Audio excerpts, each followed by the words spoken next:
Welcome to Going Deep, Brandon Angelo. Welcome, welcome. Yeah, and you know me. So we're going to get started. We've got a fair bit of stuff that we're going to have fun talking about. Of course, there's the Bears. Could Luther Burden's stock be rising? And maybe that feeds into our next question, which is which wide receiver will the Bills trade for? Maybe that might have a connection to Luther Burden's stock being up. Maybe it won't.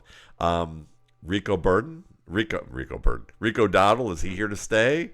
Are we lower on Gibbs? Are we lowering Gibbs, market value at this point? How about the Colts offense? Is it going to stay hot? What about Jalen Coker?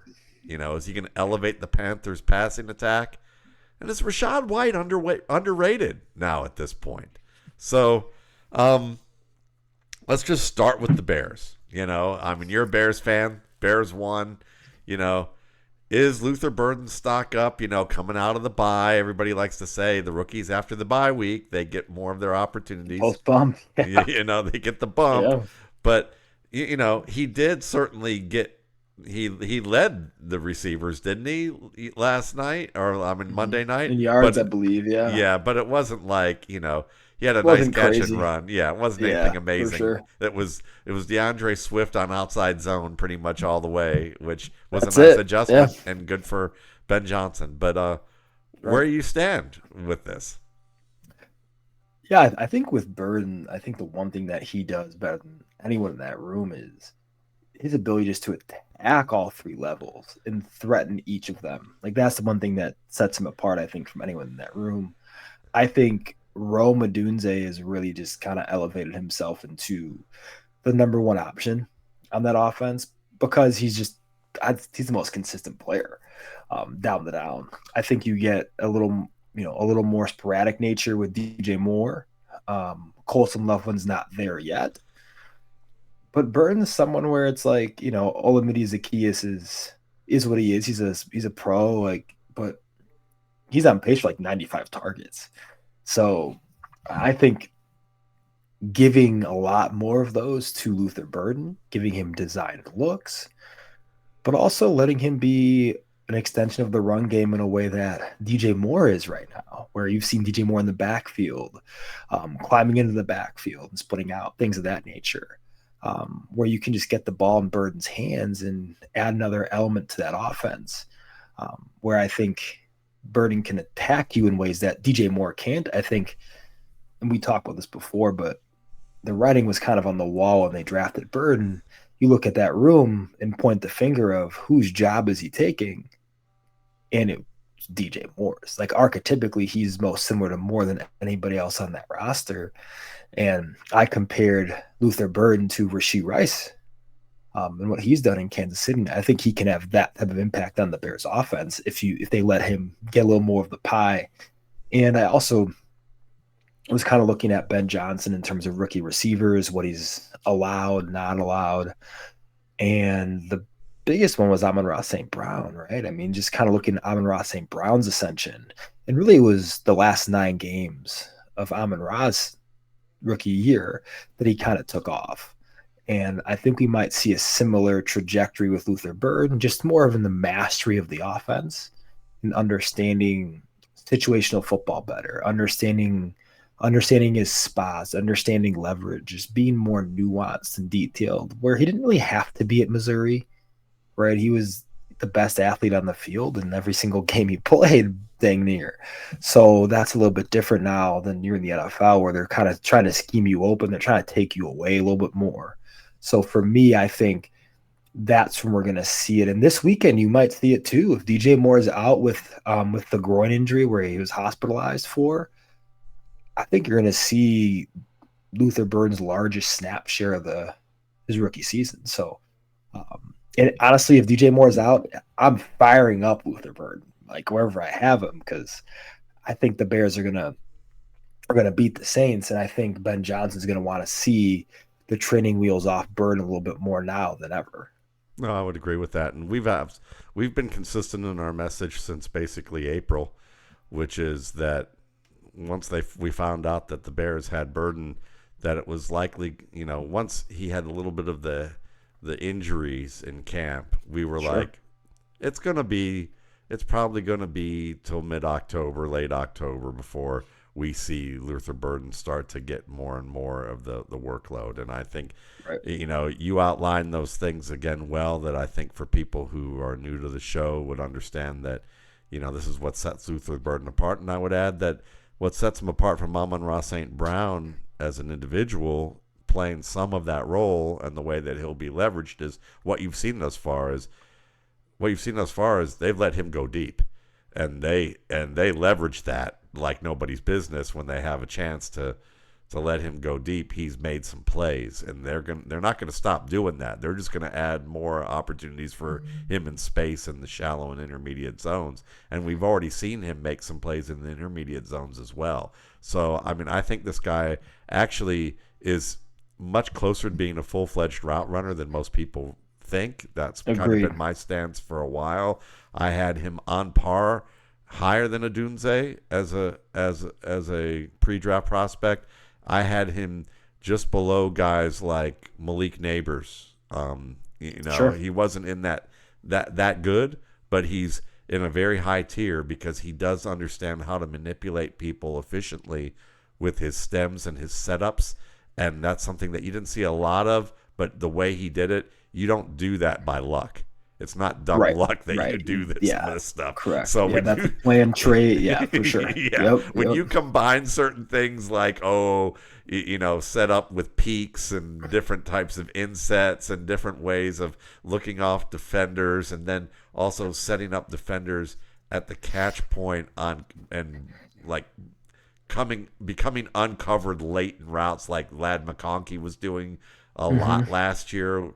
Was the main option for Herbert. You're looking at a guy and you go, yeah, this guy's going to be more ready for the NFL than people expect. But in Ben John's offense, the terminology, the different types of options, the variety of uses that they're going to put him in, it's not like he's learning 3 different roles in one, compared to some offenses where it's like, if you played at TCU or at Missouri, you're probably playing like one role.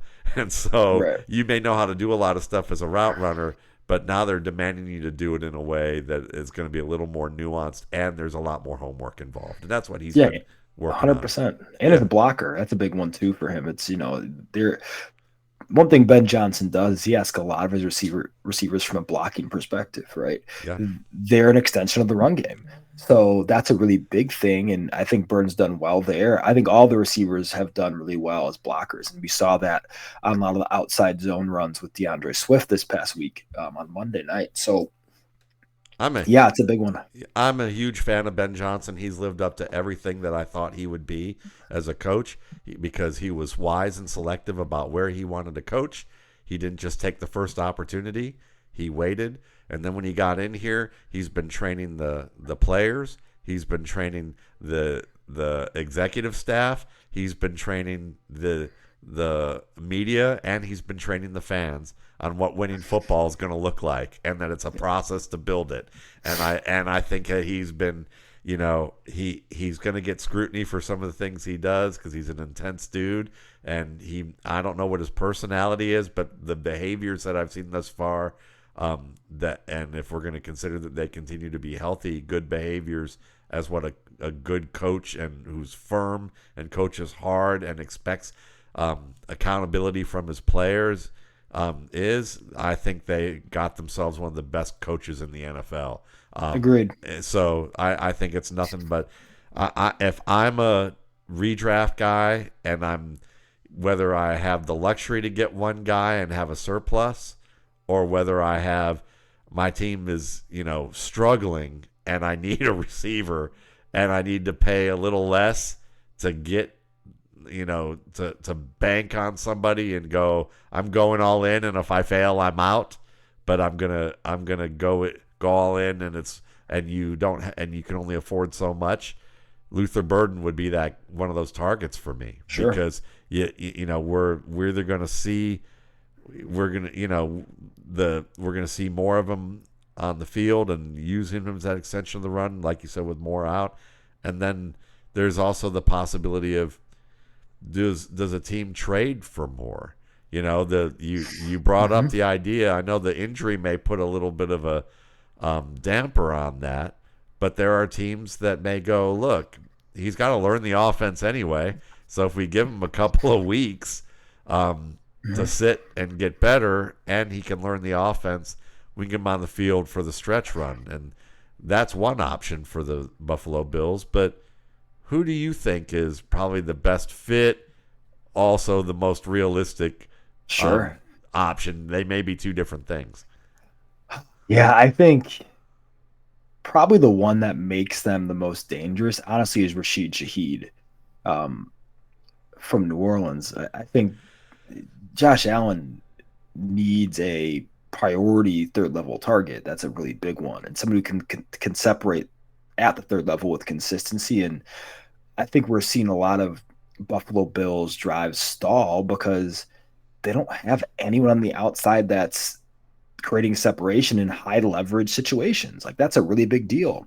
You can talk all day about Stephon Diggs' antics and how he was a diva. And the one thing you could always rely on Stephon Diggs for was when the lights are really bright, one-on-one, he's winning the matchup, right? And that's a really big deal when you're talking about you're going to be hopefully playing into February, right? Late January, early February.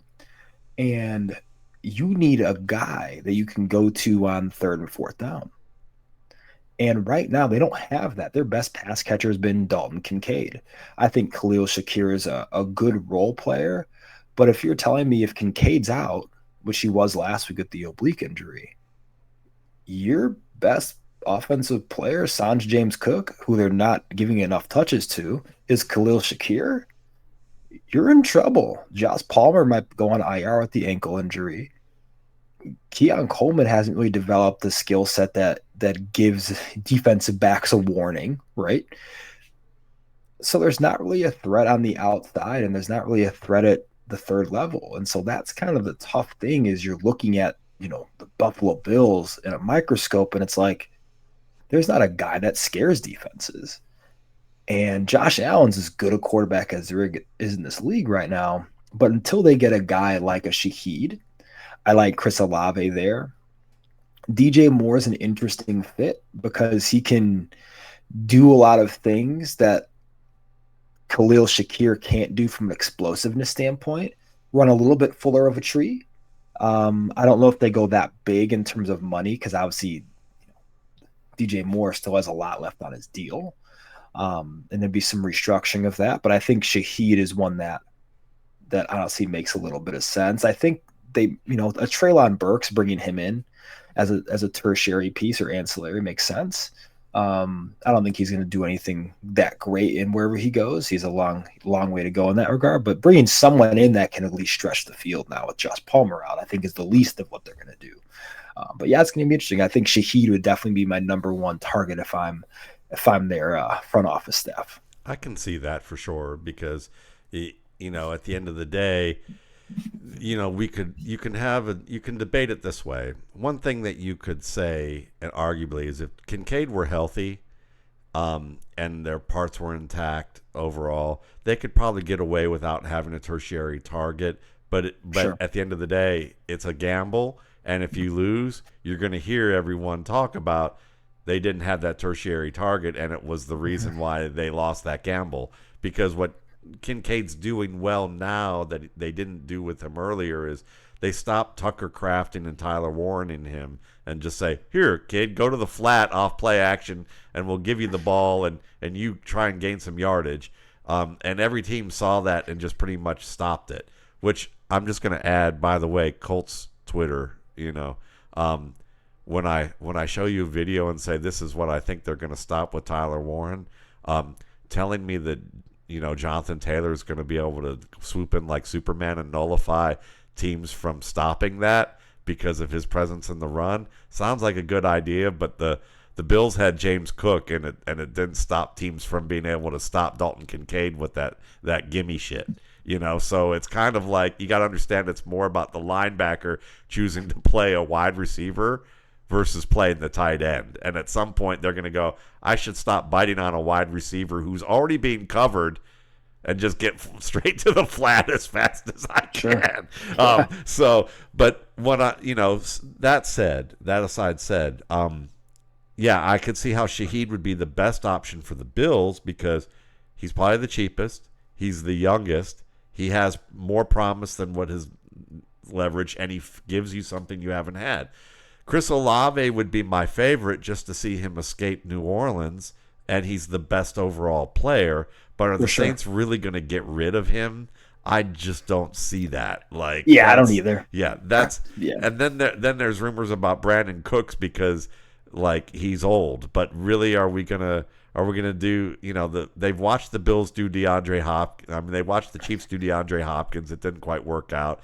The Ravens are trying to do with DeAndre Hopkins, but they don't give him enough looks, and then Lamar got hurt, so that jury's out with that. The old veteran may not really be the thing, and he's better in the slot than he is really out wide anyway. So while speed is the last thing to go, he could fit, but you're looking at a very short-term option for a team that do you really want to go short-term with that? So then you're like DJ Moore, and yeah, DJ Moore can give you some of that downfield stuff. He will certainly break from the routine of what they're asking him to do. As you've outlined, he can be very good at that to the detriment of a quarterback sometimes. But with Josh Allen, it might work out very well to have a guy who's good with adjusting on the fly, as long as he sticks with the program when they need him to stick with the program. But you do get a guy who fits with that entire room and adds a little bit more, and he could be more of a long-term option. There's also Jacoby Myers, who, wants out. Not really a deep threat, though, but he does fit he can give you some intermediate love. He's more of a Khalil Shakir type. You're now basically getting two Khalil Shakirs in that mix. So, yeah, I mean, to me, I think Shaheed is the wisest choice. I agree. And then the one after that, to me, would be, because you're not going to get a lot. If you get Olave, that's a coup. But if you're not going to get him, then I would say Moore's the biggest risk reward of the group. That's probably, I would say he'd feel like he probably died and went to heaven if he was going to get traded to play with Josh Allen. So for sure. That might be a really good incentive thing. And if he can't do that, then he's going to be out of the league very quickly.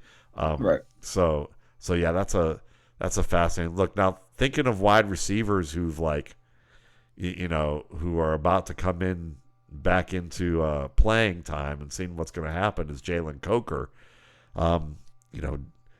Bryce Young, 10 for 15 and money down, difficult situations. Maybe he's looked like, Dr. Jekyll to certain defenses for much of certain halves. But then when it seems like it's time the back's up against the wall, the Bryce Young we saw late down the stretch last year has come out. And he's looked pretty damn good. I'd like your thoughts on, can Jalen Coker elevate this passing attack both from a fantasy perspective for other players, for himself, and for Bryce Young? Or are we looking at this as more of he helps the team in theory, but in statistics it may not show up as well as the theory? Yeah, I think the biggest thing that's elevated the Panthers in general has been the run game. I think even looking at the blocking, right? I think they're as good of a run unit as there is right now. Yeah. And that is, Rico Dowdle's benefited from that. I think Chuba Hubbard would benefit from that. And I also think Coker adds another element of having a true intermediate area pass catcher. Because I think I've actually liked watching Jimmy Horn Jr. I thought he's played well. And he's definitely caught my eye in the sense of, this is someone I think they should play in 11 personnel. Like, this is, you can't play Xavier Liga anymore. Like, I am firmly on the bandwagon of, like, if you continue to play him, there's just going to be so many more mistakes. Yeah. And I think, honestly, if you have a 12 personnel grouping and you have McMillan and Coker, and then when you go to 11, you bump Coker in the slot and Jimmy Horn Jr.'s playing Z and motioning that's good stuff right there. I mean, that's going to keep defenses on their toes. You still have a great run game, and that's what Bryce Young has really benefited from. Is they have one of the strongest rushing attacks in the league over the past couple weeks and have found their footing. Rico Dowdle has been an awesome bright spot. I think getting Chuba Hubbard back will be really good for that offense. I do think Dowdle offers you a little more at this stage in Chuba's career, but I think having a complimentary guy in a sense where you can take a little load off of Dowdle's shoulders will help both Dowdle and Bryce Young. Coker in general, what he'll do, he's going to give you a really nice red zone and intermediate area option. I think he's really good in those two facets.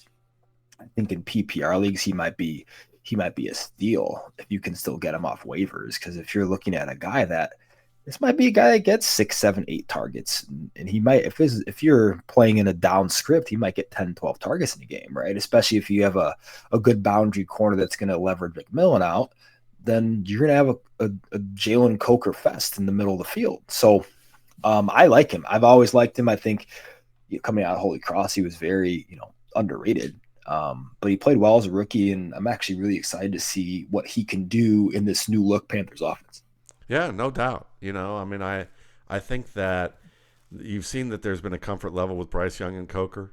I think that it's going to take pressure off of, not that there's been a lot of pressure on Ted McMillan. I mean, honestly, they've schemed his ass open so much that, I mean, like, he's looked good for what they're asking him to do, but they're not asking him to be Stephon Diggs, No. or a primary guy. And I don't think they're going to have if Coker, if anything, is going to continue to make that favorable, that he doesn't have to have that pressure on him, on McMillan at all. And you're right about Leggett. I mean, Leggett, if Treylon Burks is like on the mistakes reel, like an 8, like just a walking mistakes reel right now of what he does, then yes, then Xavier Leggett is like an 11 on a scale of 10. It's Dallas it's hard will be to watch. at the rate of what we've seen lately. Dallas will be clamoring for him, just like they got Jonathan Mingo. We'll take Miles Sanders off your hands and let Rico Dowdle go.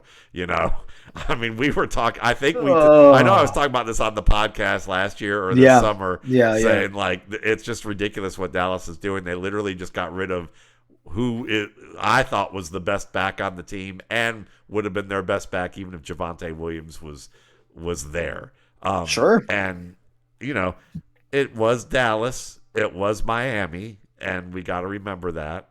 And we'll just move on to this subject. Is Rico Dowdle here to stay? And I'll just start and just say, yeah, those two teams suck against the run. They're really bad. The crease sizes were incredibly big all the time.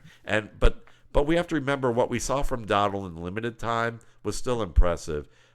He creates lemonade out of lemons. He's a creative runner, but he also understands how to run gap or zone. He's someone that the Cowboys kept for 4 years as an undrafted free agent, and every time he got hurt, they did not let him go. There's something that needs to be said about a player who's undrafted at running back, where they're a dime a dozen, and they said, no, we need to hold on to this kid. He's too talented. And I thought he was, player style-wise, a mix of Joe Mixon and Le'Veon Bell in terms of style. And that if he could just stay healthy, because he couldn't stay healthy at South Carolina, if he could stay healthy, you might really have something there. And we're seeing it play out the past 2 years. I mean, Dallas's offensive line is way better this year than it was last year. Sure. And Dowdle earned 1,000 yards behind that mess. Looking at him, he's 28 years old. I doubt he's going to get a chance to be like, he might get a chance to be a running back one for a needy RB team that doesn't want to draft one high and develop one. So he might get a nice payday out of that. And he took his shot. And I do agree with you. He's better. He's a little better than Chuba Hubbard. Hubbard has at this stage, yeah. Yeah, and Hubbard has really worked hard at refining his game because at Oklahoma State, he was purely a gap and draw runner. He He's a was, speed guy too. That's what it was. yeah, He had 2,000 yards, which is kind of crazy to think about. yeah, But yeah, he was a Canadian track star. yeah, That's what he was, and yeah, he was a really, really good open field runner against bad teams. yeah.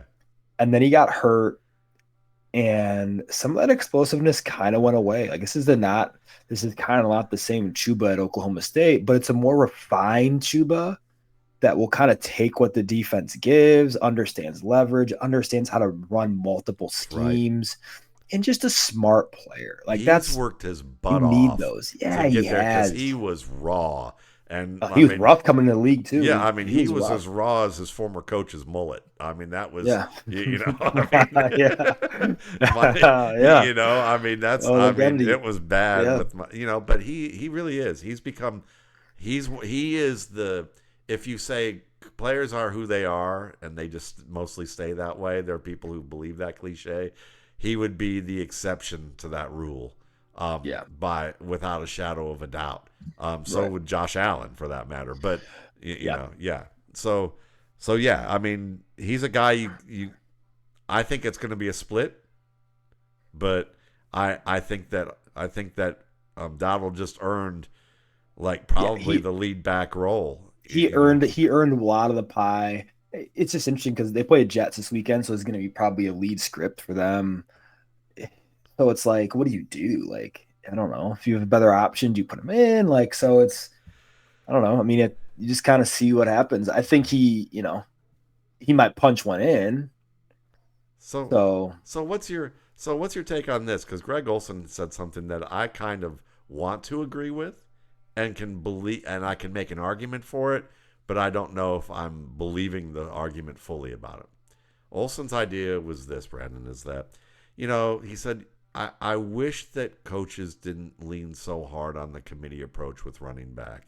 He goes, because I feel like as a player, one of the things that you don't always get to see as a coach is whether that guy gets stronger as the game goes along. We hear that cliche about running backs who get stronger as the game goes along. LaDainian Tomlinson was that way. Jamal Lewis was that way.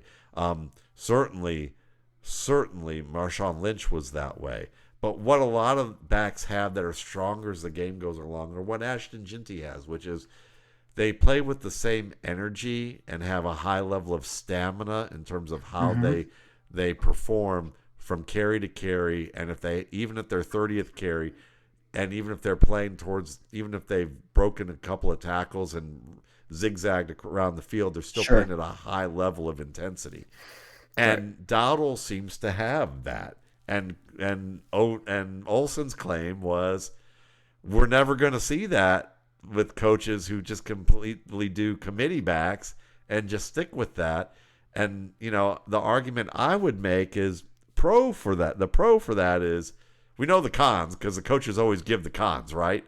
It's always injury, more clubs in the bag, different dimensions of what they can do, fit all the schematics of what we do and really expand what we have. But then there's the idea of how about allowing a back to get in a rhythm? How about allowing a back to set up defenders and start to notice things like this linebacker when he's tired does this. This linebacker and safety when they're starting to cheat. They're starting to cheat on this, and I'm noticing that. This running back, this guy bites on this favoritive move of mine, and I have a changeup to it that I haven't used yet, but it's my go-to changeup, and I know that I'm going to get him right where I want him, and I'm going to break this sucker open for another 30 or 40 yards. But I need the carries to do that because I might set that guy up on play 3 of the game in the opening script where they insert me in, and now they haven't seen me again until play 40, and they're running something completely different than the 7-yard gain I had on this one play. And I'm never going to see that play again. And so there's a little bit of a, maybe this is coaches and their egos and what they get hired for, and these are their offenses as opposed to these are their players and how do we make them great? and sometimes it can err on that side. And I think I like the Sure. point. I just don't know if I'm fully sold on it, but I want to be. Yeah, that's really interesting. I'm a big proponent of letting, from like a perceptual cognitive perspective. We've talked about this a lot with running backs. We've had a big nerdy show about it too. Of giving the athlete the ability to perceive things in succession. That's a really big deal, right? So the more an athlete sees something, the easier it is to adapt to whatever they're seeing, right? It's the same thing you get like the multiplication timetables as a kid. The first time you do it is not going to be as quick as the eighth time you do it, right? Yeah. So the more you see something in a game, the easier it is to react to whatever you're seeing, right? Perception, reaction. So I think that's the big complex that running backs, especially really good ones, can really feed off of because they can feel the flow of the game change. They can look at defender leverage and say, oh, okay, this guy's playing a little bit more to the outside on this type of an outside zone where I know I'm gonna hit my cutback on this, right? And so that's the little stuff that you don't see unless you have carries, have touches, you're in the backfield. And so that's where I'm a big proponent of you play your best player and let them develop into being one of the best players in the league. Because that's something where you look at Detroit, and we're going to talk about Jahmyr Gibbs today, but that's what we're kind of seeing in Detroit too, in a way where the Lions lost two Pro Bowlers in their offensive line. Decker's out with an injury, and Frank Ragnow retired. And they've given Jahmyr Gibbs like 17 touches to Montgomery's 4, and a couple other games they've given like 15-5, whatever it was, right? Like a 3 times difference in touch load. And I think part of it is they're trying to elevate Jahmyr Gibbs in terms of, hey, we want this kid to see everything.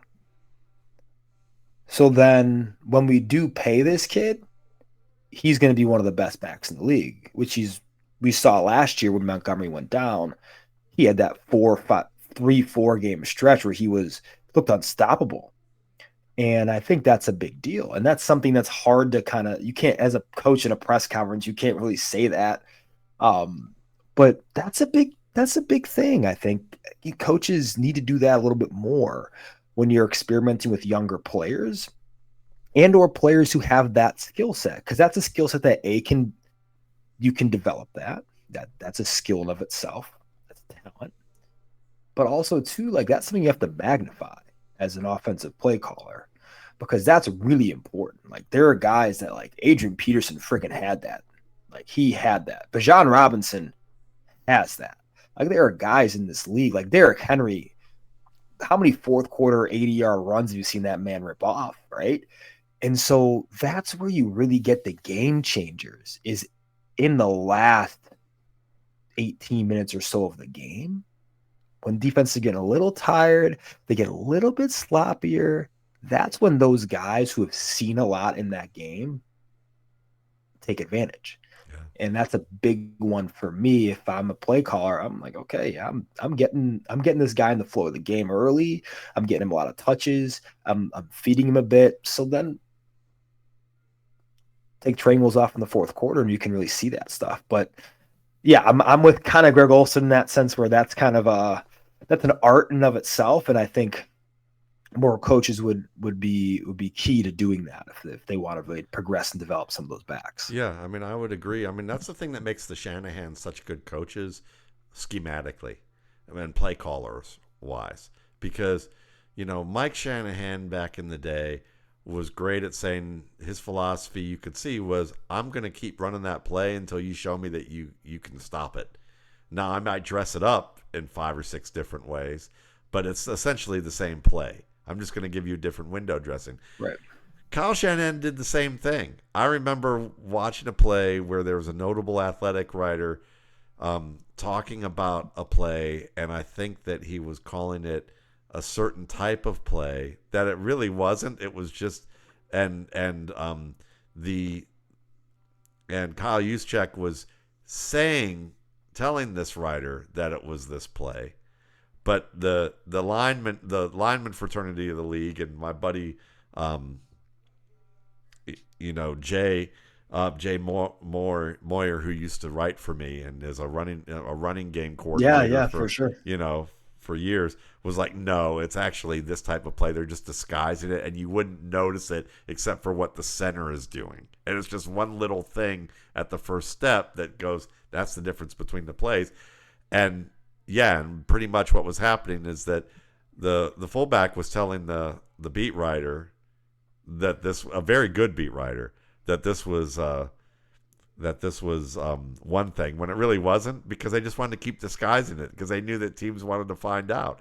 And you look Right. at even just 2 weeks ago when Kendrick Bourne was on the field with Mac Jones in the fourth quarter, they threw like 3 consecutive slants to him, but it was from totally different alignments, Yeah, different different shifts, alignments. Yeah, different situations. But it was just like, let's just do another slant. All right, just dressing it let's up. just keep doing a slant. Let's do it this way. Let's do it that way. And that's the profound simplicity of that is the same thing with the run game. It's like you can dress it up like that. So I mean, I lean towards that direction, and I think that sometimes offenses can get too complicated when really it's about the the flow of the game, or what they make complicated.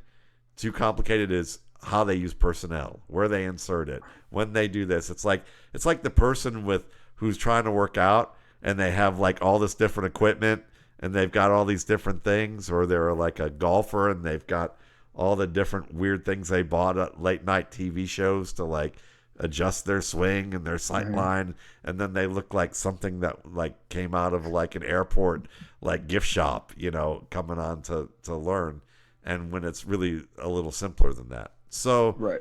so let's get to I'm not Rico Dowdle, to Jahmyr Gibbs. Should we be lowering expectations on Gibbs moving forward, based on some of the production we've seen, or is it just an adjustment period, as you alluded to? Yeah, I think it's an adjustment period for the whole Lions offense because, like I stated, you're without two Pro Bowlers, right? That's a big loss on the offensive line, right? You're without two top 10 players at their position in the league. So that's a really big deal.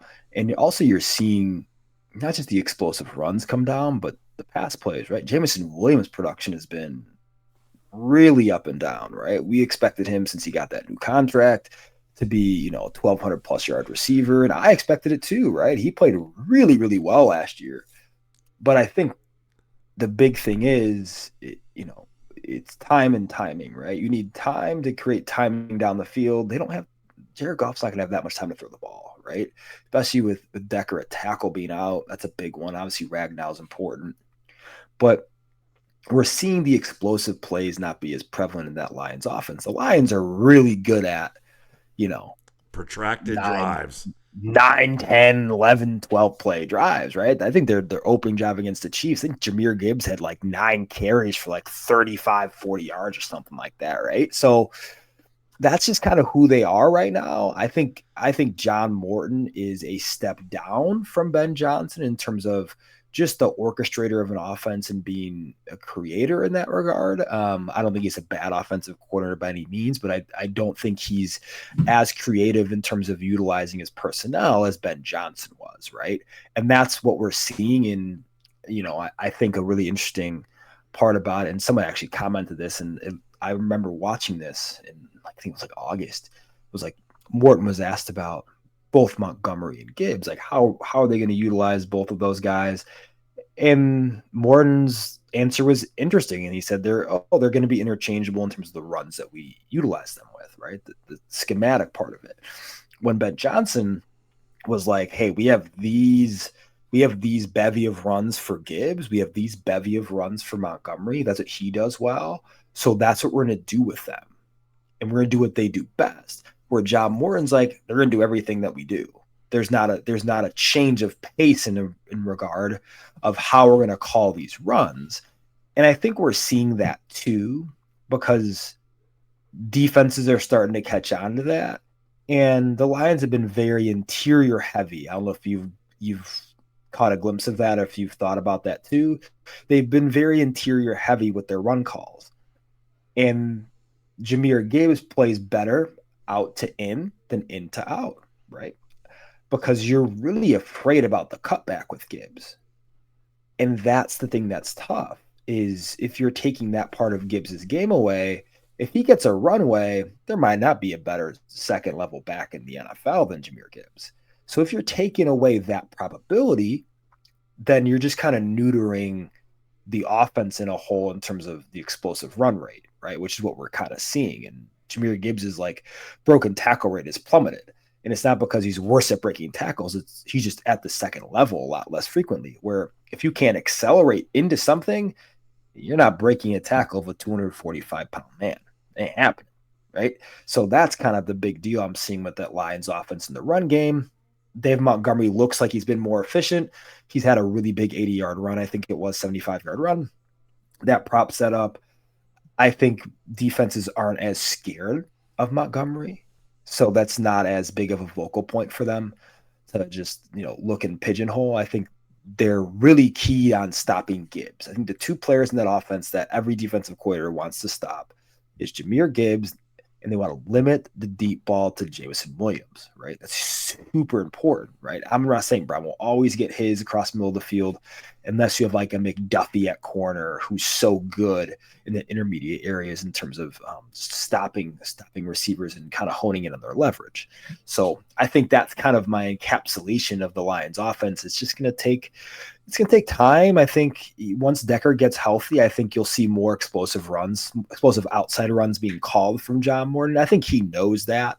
And Gibbs is, we're like, oh, he's been bad. It's like he's averaging 4.5 a carry, and he's averaging 17 point whatever fantasy points a game. Yep. Like if that's down, and that's really good down.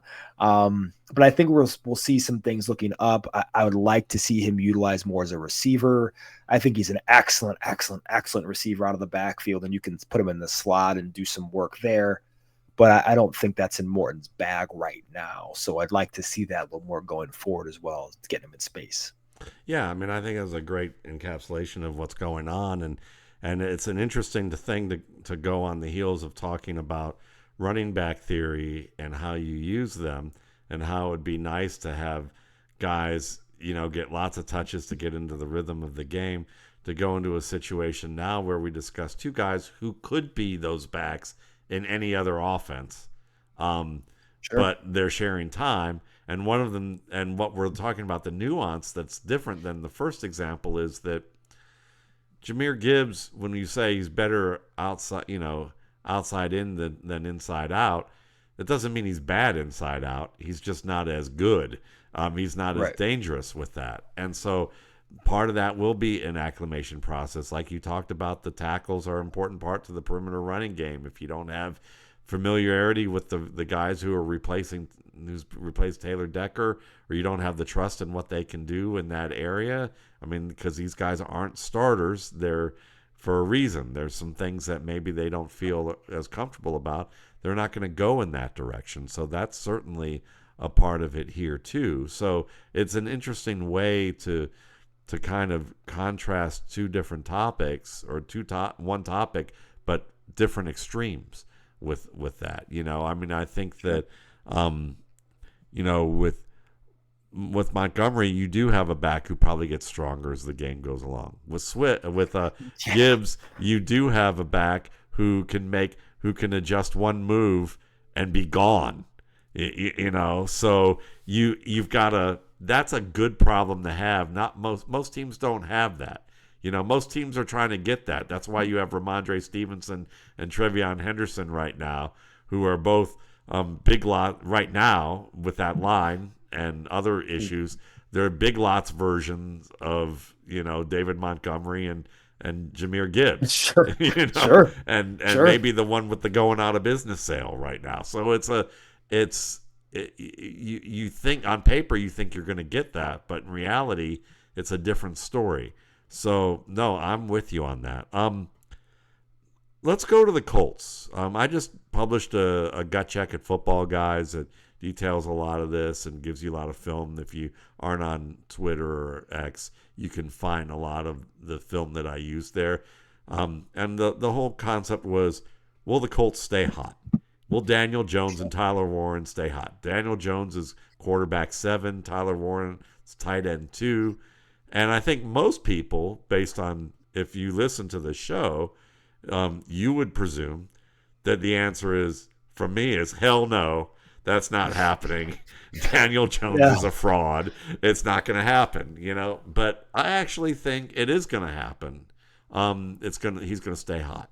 They're both going to stay hot. But I think that it's good to still outline the issues that could occur that could make this illusory or lead to a downfall, so that you can know what to look for and you don't wait for the bottom to come. You can get out before the bottom hits.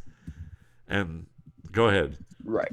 So, okay. So I okay. I just agree. I agree. Okay. Yeah. So looking at Jones, I mean, watching several games, and I've been waiting to do an analysis of this because I wanted to see some things over the course of time. My scouting report on Jones was like, look, he's not a guy I want to draft in the first round. Not at all. I thought it was crazy they drafted him. And the fact that they gave him 6 years and then decided to get rid of him kind of tells you two things. One is the nature of the NFL, for the good or for bad, and mostly for bad with quarterbacks. So he could be a reclamation project and they weren't patient enough. But 6 years is extraordinarily patient for most teams in this environment. It's double or triple the patience. On top of that, Jones was always tough in the pocket in terms of, like, he'll take punishment. He'll throw into punishment. He will move around and throw on the move and has some potential accuracies doing that. He definitely was a good runner. His footwork at Duke was all over the place. From drops to setups to what happens after a hitch to what happens after a slide in the pocket. And you never knew what was coming out of his arm, because of that, because the footwork was so bad. Well, watching him now, I would say you're still seeing the pocket toughness. You're still seeing the ability to take a hit and throw the ball. He's sliding and standing in like you normally see. And you've seen some throws where, I've been joking on Twitter, do we need to get an ID card check and make sure that this is the guy under the helmet? Because some of these are excellent throws. One in particular was maybe one of the best throws I've seen from any quarterback all season, and it came against the Cardinals where they had two linebackers dropping between the left flat in the middle of the field and to the hash. And Alec Pierce, I think it was either Pierce or Pittman, running basically an over route or a route breaking across the middle. And he fires that ball between both dropping linebackers, just between them and over them, and fires it also away from the safety that the receiver is running towards. And it's a beautiful, throw open situation that leads to yards after the catch. And I literally had to watch that play a few times to just make sure that I didn't have any ingrained biases to say, to think, oh, this wasn't intentional. It was a very intentional throw, very good throw. And I saw a couple others like that. He's got the deep arm. We know all that. What I'm thinking that's happening, that's the difference between now and the Giants, I'm not there to say what some executive has said in the past week, I heard, which is that he's processing the field much better. I would argue against that. I would say what's happening is that the Colts are running a lot of 12 personnel, 2 tight ends, and then they can shift to empty sets. When you play 12 personnel, you force defenses to align in ways where they can't do a lot of games. When you spread the field, defenses have to declare what they're doing. So you're giving Daniel Jones optimal opportunities pre-snap to see what the defense is showing you and not be fooled. On top of that, when you watch Tyler Warren, I know that there are a lot of people that feel like Tyler Warren was the next George Kittle. And I didn't feel that way. I thought he was Tucker Kraft. I thought that he's like a Tucker Kraft, Michael Mayer combo.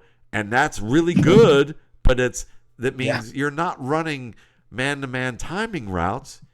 You're running zone routes. You're running schemed plays. You're running go up and get it balls, but you're not matching up as the primary receiver. So when you watch Tyler Warren and Tucker Kraft, both of them are getting set up so beautifully in their offenses. A lot of them are, run play, play action where the flat defenders are getting occupied by a receiver buzzing past them with another covered defender and being late to the flat. And there's your tight end catching the ball and running 10, 15, 20, 30 yards downfield free, or sneaking him outside where the defenders have to come up and play Jonathan Taylor. Not Jonathan Taylor in the run game, Jonathan Taylor in the passing game. And they're letting him sneak behind because they're all sliding up. There's a lot of looks in this game, 2 to 3 looks in every game I've seen, where it's basically a gimme throw, where it's like you could insert Harold Fannin, you could insert Colston Loveland, you could insert,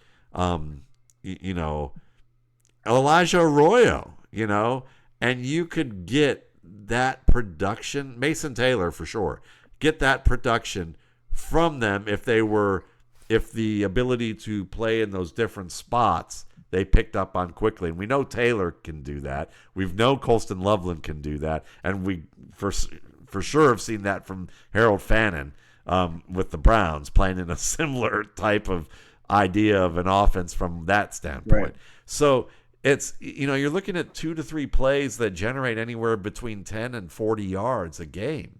Probably more like 20 to 40 yards a game. And that's, the Rams had the right idea. They were able to, a couple weeks ago, they were able to contain that. Other teams haven't, but the teams they played are the Dolphins and the Titans and the Raiders and the Cardinals. These are sloppy teams. These are, so you could say that's bad, and that you can say, well, that mitigates some of this, and certainly, but the schedule for the Colts isn't getting much tougher.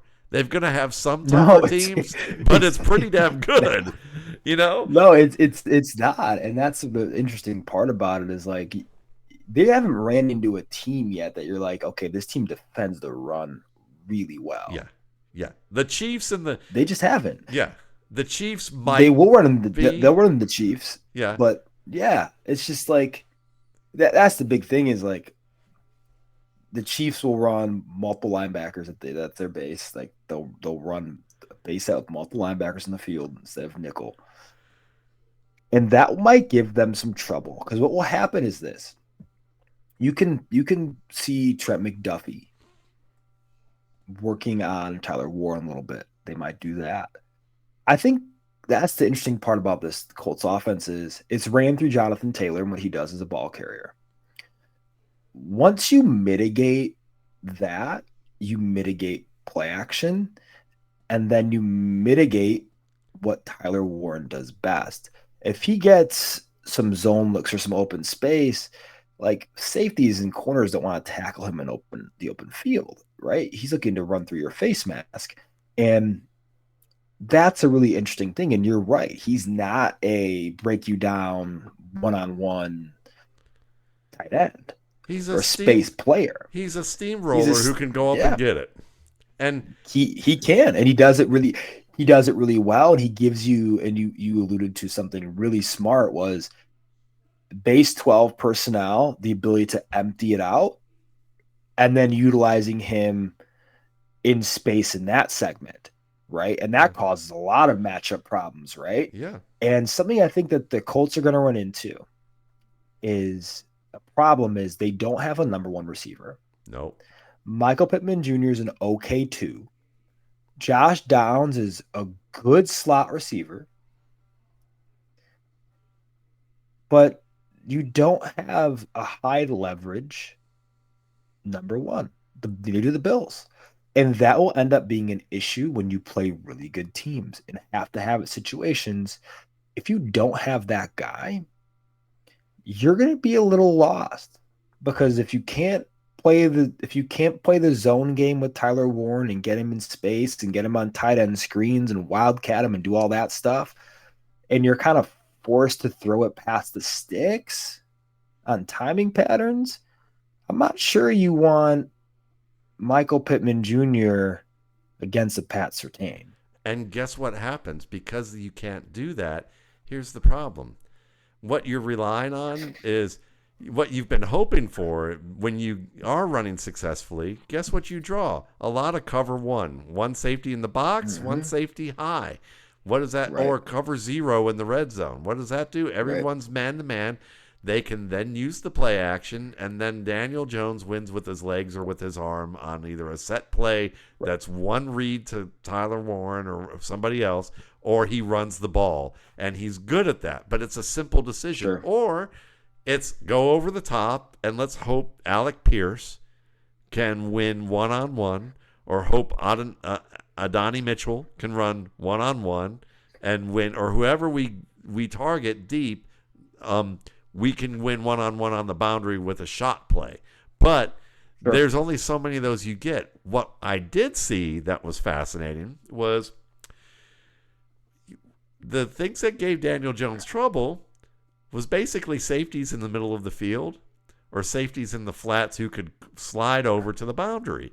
Safeties who were playing high. Generally, Jones being too confident trying to honey hole it in the cover 2. And not gauging the angle right.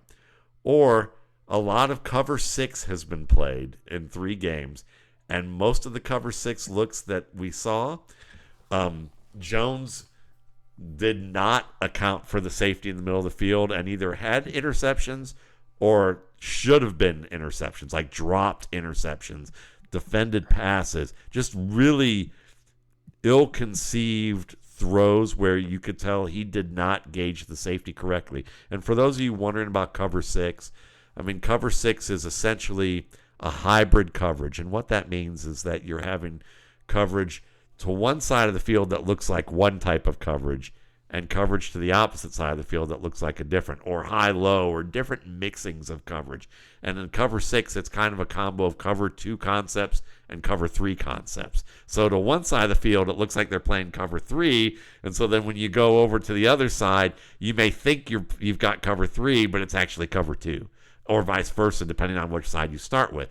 And this is something that really screws up most college quarterbacks and a lot of quarterbacks who don't play well over the long term. Like Blake Bortles could not read hybrid coverage to save his life. And he had a lot of difficulties with that and never got over it. So it's one of those deals where you look at that and he's just really struggled there. So if defenses can take away the run, as you said, and or limit it, and they can do things to bait Daniel Jones to throw in the middle of the field or to throw in situations that he has been throwing to and getting away with it more than he should have. We may, it's very possible that Daniel Jones could have subtracted 50 to 120 yards per game off of his tape and add an interception per game to his tape, and he would look a little more human than what he's looked thus far if those plays turned out the way they looked they were going to turn out for the defense. Sure.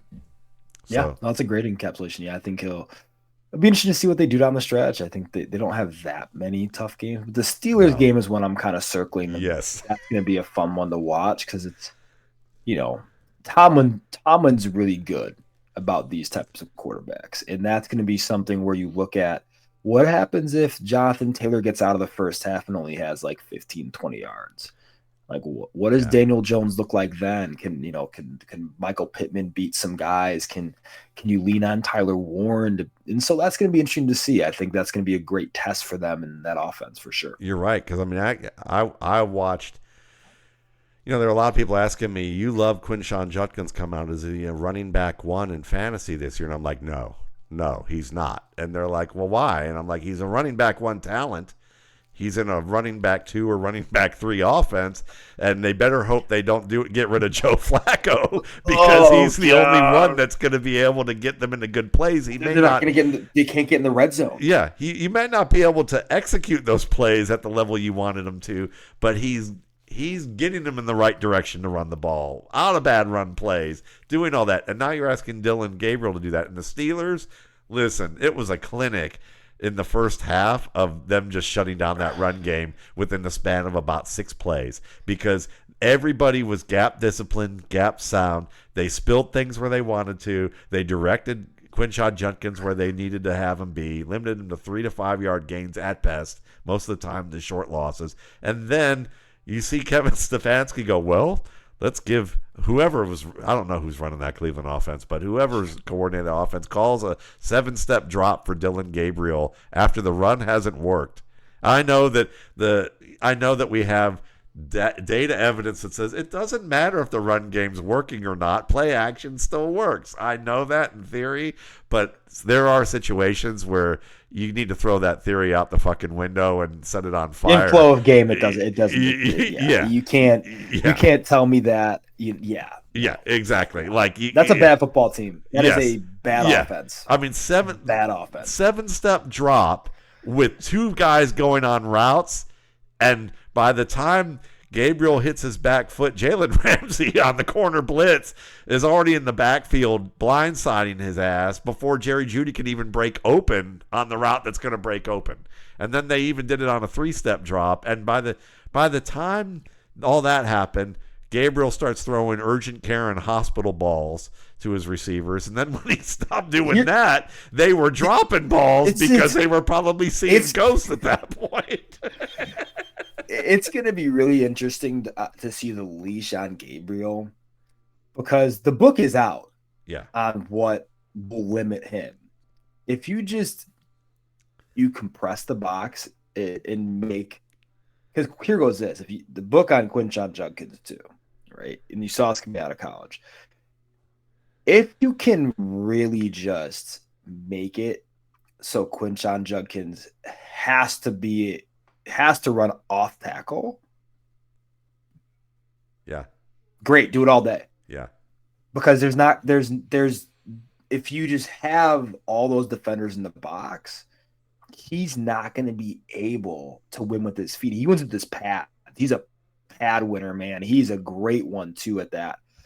If he's not going to be someone where he's going to redirect the flow of traffic. Like Bijan Robinson's near his size and Bijan can redirect the heck out of a backer. Yeah. Quinshon Judkins just doesn't have that ability. He's a downhill, one cut upfield guy. He's Dick Chubb with half Nick Chubb's footwork, Yeah. Sure. Right. Yeah. And so if you don't have that ability to win outside the numbers, that's going to be tough. And I think it's going to be interesting to see, hey, like what is, if Dylan Gabriel loses 2 more games, which they very well could. Yeah. When do you see Shedeur Sanders? Yeah. Like that's the big question, and I don't know the answer to that. I think I'll be honest with you. I don't think the Browns want to see Shedeur Sanders because the thing that's going to happen is they might have a little success, and then they're kind of stuck in Shitsville, where it's we have to keep playing Shedeur Sanders. We don't want him to be the future because they just don't want him to be the future. That's been clear. That's fine. But it's also like we don't want him to be better than Dylan Gabriel because we drafted Dylan Gabriel higher. And we look like idiots. We look like idiots for trading Joe Flacco in division. And Mike Tomlin publicly shaming that for it. So I think it's just very bad optics. You look like idiots for being sponsored by Dude Wipes. I know that I know what the uniforms may look like to some people, but please, don't stoop. Please, do you need $1 that bad, Jimmy? Like maybe that lines your pilot restrooms, but Yeah, it's bad. But I don't know if I don't know. It's not a good offense. They can't push the ball down the field. They can't play from behind. It's just not very. Harold Phantom looks good. That's the only thing I think that's great about that offense. Harold Phantom looks legit. I'm happy about that. That's where we're going to keep it. Yeah, exactly. So, it is one of those things that when you look at Daniel Jones and you go back to this is that, teams are going to be able to, there are going to be some teams that will kind of show their flaws because every offense, every player has fault lines and flaws. And what you want to look out for is it's not whether the Steelers expose them. It's whether the team that plays the Steelers afterwards can expose them the same way. And if that happens, it's time to let go that might be the time for you to go, okay, maybe we should recoup what we can get for them in redraft right now. But most likely, like you said, or what we've been saying is the defenses aren't that strong on the schedule. So I don't see massive declines for either player. Not a ton of And regression for sure. then for what they're asked to do, they're playing well. But if you really want an understanding beyond go Colts, I think you're an idiot because you're not telling me that he's the future comeback player of the year, MVP rolled into one. But and don't want nuance about it, then this is the wrong show for you. But Sure. yeah. But yeah, so that the last one I guess we'll get to is I've been watching Rashad White lately. And I didn't love Rashad White coming out of school. I thought he was strictly kind of a gap runner. Good receiver. Didn't use his pads the way you wanted to. He felt like he was a guy trying to be a scat back in a big back's body. And then, we saw this roller coaster where Leonard Fournette's in town. They run a lot of duo, a lot of tight crease type of looks out of duo. And they put Rachaad White in, and he has some decent runs at an end of a game, and everybody's like, Rachaad White's the future. Get Leonard Fournette off the field. Tampa gives them what they want eventually. And he has a high volume season, not very efficient. People see some looks with him, not very happy. He's not the future. Bucky Irving's now the future because Bucky Irving, with his explosion, his open field skills, what he does, on a lot of looks, people loved about that. But I'm watching Rachaad White. I remember watching Rachaad White 2 years ago and last year and thinking, this guy got better. While everyone was, while the masses were saying, you suck, get out of here, I kind of watched a guy who was getting better at setting up creases, who was taking plays where they needed to go and finishing the way he needed to finish. And he wasn't Arizona State Rachaad White anymore. He was smart down and distance, manage the game, manage expectations. Even if I'm going to get 2 yards and people are going to boo me, I'm making the right call when I'm doing it. And then watching him this year against Seattle and Leonard Williams and guys like that, and watching him last week, I felt like he's really processing information pretty well as a between the tackles runner.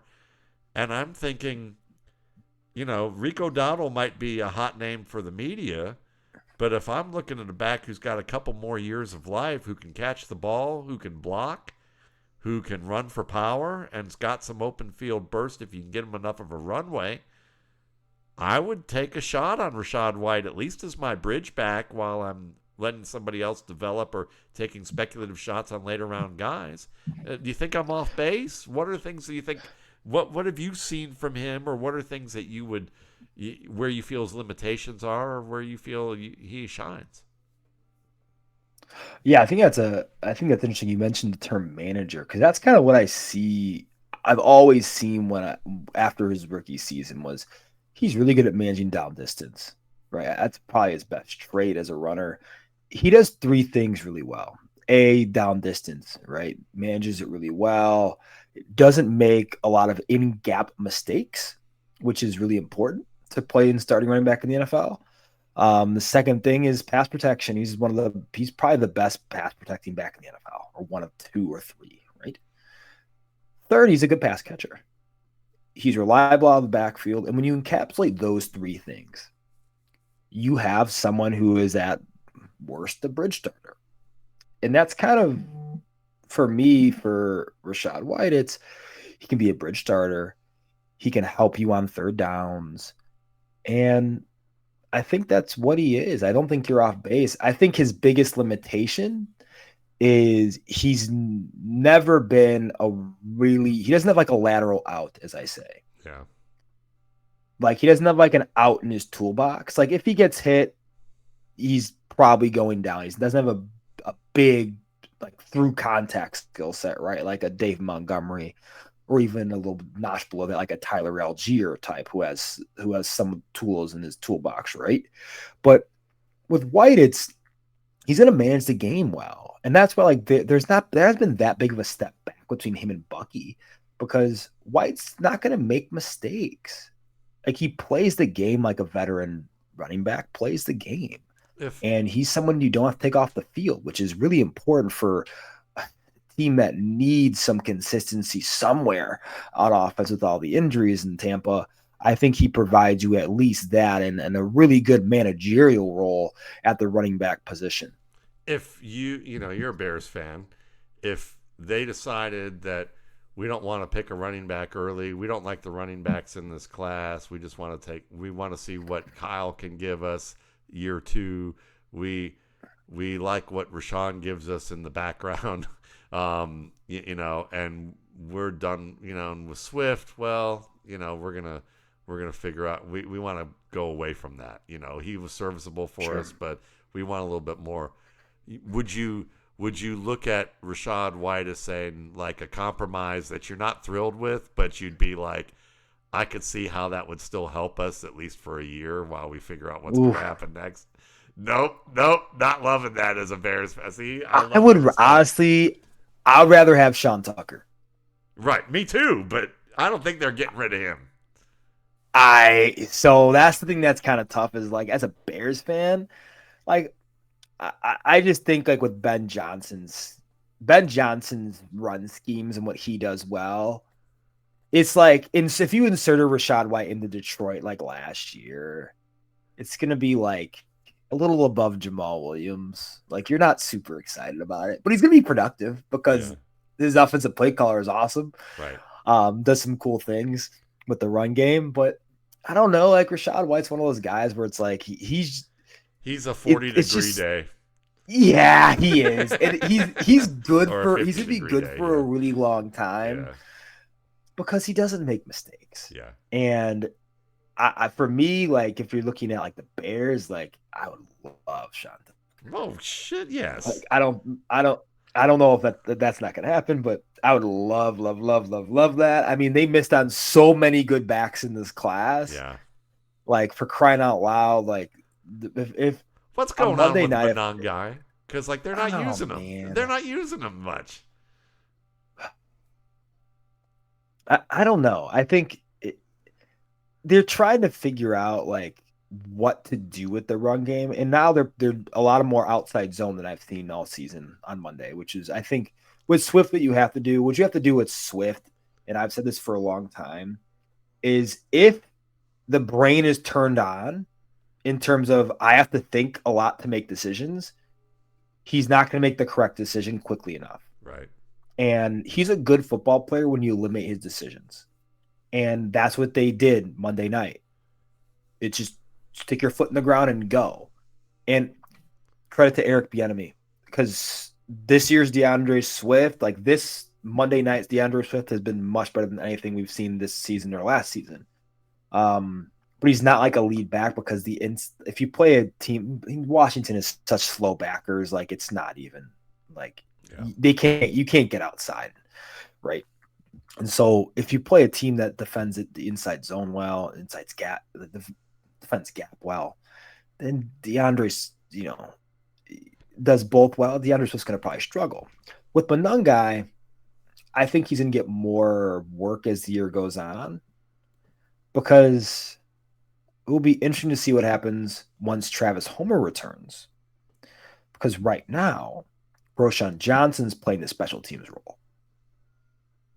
Homer usually plays that role. That's what he does. That's all he does. So will Monangai play more of a split with Swift, or will Johnson kind of usurp Monangai and Monangai plays a tertiary role? Don't know. I would like to see Monangai in the game more on kind of the Ben Johnson, Jahmyr Gibbs versus Dave Montgomery split, where you're giving Monangai more of the redirect, manipulate backers inside, and giving Swift more of the let's give you less to think about and let you go be athletic. Give it the gas. Yep, exactly. Yeah, exactly, right? The difference is Swift can't really do the inside stuff, but the guy can't really do the outside stuff. Whereas like Gibbs and Montgomery could do either or. One was Yeah. better at one than the other, right? But both are above adequate in They'd either make you category, pay if you right? played against tendency or played for the Correct. And tendency. so Yeah. that's the difference where it's like Swift is below, mediocre below is an interior runner, probably below average, way below. Monangai is below average as an outside zone runner or off tackle runner. So that's where it's tough, where it's like when you insert those guys into games, I wonder if the tendencies are going to be the same going forward, if they're going to have success with those tendencies going forward. Because the difference between outside zone runs and inside zone runs last game on a per carry basis was like, I think it was insane. It was like 4 or 5 yards difference per carry. So final question for DeAndre Swift. Final question for the day, just for fun. And I know we went off script here with this, but I'm just having fun with it. Sure, no, off script is good. I like it. Let's do it. Give me just stream of consciousness. You can give me 3 or 5 names, and then maybe one of them you start to go, oh yeah, now that I've said that name, let me go back to that one. But give me 3 to 5 backups in the league who you wish because you mentioned Sean Taylor. He's obviously one of them. 3 to 5 backups in the league that you wish the Bears would have right now, and you would feel like that would solve much of their run game problems. Who would be? I'll throw some names out there just to get it jogged. Okay, all right. So a name to me is. I have my first one. Go ahead. You already know? Okay, say it. No, go ahead. Trey Miller would be a guy that would fit a lot of that. Sure. I love Sean like that. Tucker. That fits for me. But that was one of the names I was going to mention just to jog you on that. Who do you got? Oh man, Tajay Spears, man. Oh fuck yes, absolutely yes. Tajay Spears. Give me some Tajay Spears. Give me Tyler Algier. Oh man, dude, give me some Taj Brooks. Give me some lemonade. Yes, Taj Brooks, bro. I love Krosky Merritt. Yeah. So I'm upset they took Monangai over Krosky Merritt. Of course, yeah, I get it. Here, I think one back. I think the Bears should entertain trading for at the deadline. So I think if you have Eric Bieniemy for this segment of time, utilize his ability to actually get backs to do things conceptually correct. Jalen Wright. Oh, he's the third running back on the Dolphins roster. He has a lot of speed to burn. Get him in a system where you can actually have a good teacher. And Eric Bieniemy is on the short list of running back coaches in the NFL that can really make a big impact. Yeah. And I think he's already made a big impact with DeAndre Swift, right? He's a big one. Trying to think of who else. I like Mitchell from the Ravens. Sure. I think he's a big one for me. An interesting one is Tyler Beatty. Yeah. Okay. Right? From the Broncos. Yeah. That I think can make an impact in a system like Ben's. I'll give you 2 real deep shots just for fun. Okay. Well, give me the deep shots. Like Tajay Spears, if you're going to go Tajay Spears, then you could say the lesser version of Tajay Spears might be Blake Corum. In the sense that, he doesn't have that deep speed, but neither does Tajay. But they both can cut and they can move, and they're conceptually a lot of things working in their favor. Not unbelievably exciting, but they're there. The guy Rashid Ali, the other Ravens back. Oh, Marshall. Was he good at Marshall? I've been watching him return kicks, and I liked him at Marshall. There was a spark with his game. He could not hold on to a fucking ball, but there's a spark with his game. I'd like to see that. Yeah. Blake Watson, that's a good one. Who's buried on the Titans depth chart. Wow.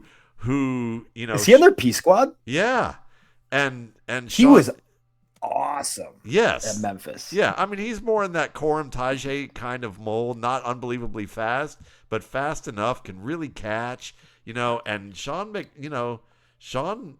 said, used the Kamara reference. I mean, again, he uses the reference like their archetypes for how they're cog types. Like it's Sure, like yeah, I've got no, for a sure. Phillips head screw and a Kamara type running back and Sure. a Michael Thomas like receiver. So it doesn't mean anything. Right. The screw could be bad and be worn off. But like, yeah, Right. I think Watson. There's more to Watson's game, and injuries just kind of made a numbers game out of him. That was not worthwhile. Yeah. Yeah. Tank Bigsby. That's another one for Okay. me that I think could be really interesting. Dylan Lobby. Um oh, I love how you whispered that. It's like a love language. No, I think Dylan Lobby would be yeah, I actually do think he'd be interesting. Don't get me excited at 9:49. You have No, enough Dylan kids Lobby right really now. cool. I mean, I do, I do, I do. Dylan Lobby would be awesome. Yeah. I think he's someone that they actually do entertain trading. I mean, it wouldn't be for much of anything, No. but I think he'd be one where I'd be like, oh wow, like that could elevate the room. I mean, really besides that, it's Jaleel McLaughlin. Like I think he's interesting because I think he's a good space player. He played really well as a rookie. Yeah. I think my big one is definitely Tank Bigsby though. Yeah. Like I think he could really be like he's kind of been obviously buried now on he's RB4 for Philadelphia, which makes no sense. AJ Dillon should not be touching a football. Like not at all. So like never. Okay, Tank Bigsby or Sean Tucker? Tucker, man. Yeah, I think you can hit some people don't understand. Sean Tucker was a day 2 talent that got like pushed down the draft board because people thought he wasn't able to play football. Would I not be able to tell you anything if somehow they got Tajay Spears and Sean Tucker for the backfield as a 1-2 punch? Even though God, that'd be such an electric 1-2 punch. But I know that Tajay Spears is missing at least 4 or 5 games a year. Yes, that's the only thing that kind of sucks. Is like I know the man has no ACLs and has trouble staying on the field. Yeah, obviously, but it's amazing he can cut like he does. I know it's crazy. He's awesome. I would definitely say Sean Tucker is on my short list. Keontae Mitchell is on my short list. Tyler Algier, Tank Bigsby. Like, give me the Jalen Wright. I said I wouldn't mind. He'd be fine. Lobby'd be cool just because I was a Lobby homer coming out, and then they got the new regime, and now he's pushed down below Raheem Mostert. But yeah, man, I think I'd take Tucker and Algier all day. Like if you could have Tucker and Algier. If I could have one player on that whole list, it'd be Tucker. Yeah. Honestly, like I think you can. I think he could be such a smash in that Ben Johnson system. Yeah, because he can play both roles above adequate, and that's kind of what you need to play really well in that system. Yeah. Because game to game, you don't know if you're going to get a team that defends outside zone well, has good backers that can accelerate to the boundary. You don't know that type of thing. Have a Steelers team like that can really fill interior runs well. So you got to be able to be a little more multidimensional as a runner to really fit in that scheme. And Sean Tucker for me is a home run in that capacity. But I think the Bears do honestly make a push at the trade deadline for running back. And I'm wondering who that's going to be, because I think what's going to end up happening is you're going to get DeAndre Swift more in that 13-ish carry a game role, 12-ish carry a game role, which I think Ben Johnson would like him in to keep him healthier. And if Roshan Johnson, once Homer gets back, can't fill that B-back role, I think you're going to see someone else slide in, a la Tank Bigsby, hopefully a Sean Tucker, someone of that type of archetype, I would say. Well, listen, this has been a great show as always. We definitely appreciate the feedback that we get, and we thank you for tuning in. And you can find Brandon Angelo at AngeloFF on the Twitter machine on X. You Twitter can machine find Matt Waldman, and we appreciate the again, just the feedback and you guys tuning in and everything there. I've got a late night ahead, so I'm gonna go finish some football guys roundtables that I have to edit, so that they'll be out there tomorrow. And check out Angelo's analysis.